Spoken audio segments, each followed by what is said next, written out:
Have you ever had an unpleasant conversation that left you feeling judged or unworthy? It's no surprise that we remember the negative energy that unfortunately comes our way.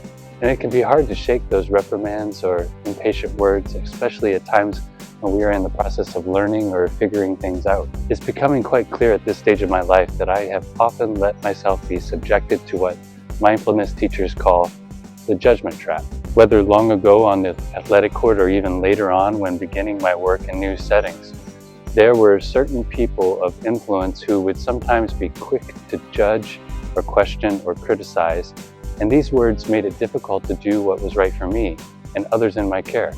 And if you're like me, I would spend many hours replaying those negative critiques in my mind.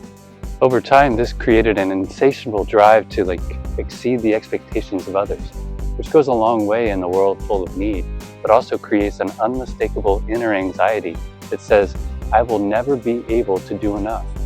And that's the trap. If our actions only feed off those critical words from the past, we can quickly lose sight of ourselves. Writers and spiritual coaches call this the cycle of unworthiness. So lately I've been choosing to ask myself the question, why are you allowing the judgments of others from long ago to determine your actions now?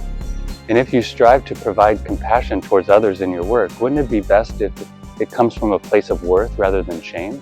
Loving who you are begins when you silence those voices from the past and instead listen to your own voice. And even now, after all of these years, you can say to those judgments from the past, I'm worthy of so much more than the words you used to tear me down. Instead, I will try my best to tie my self-worth to a love that also works to help others hear their own voice so they feel worthy too.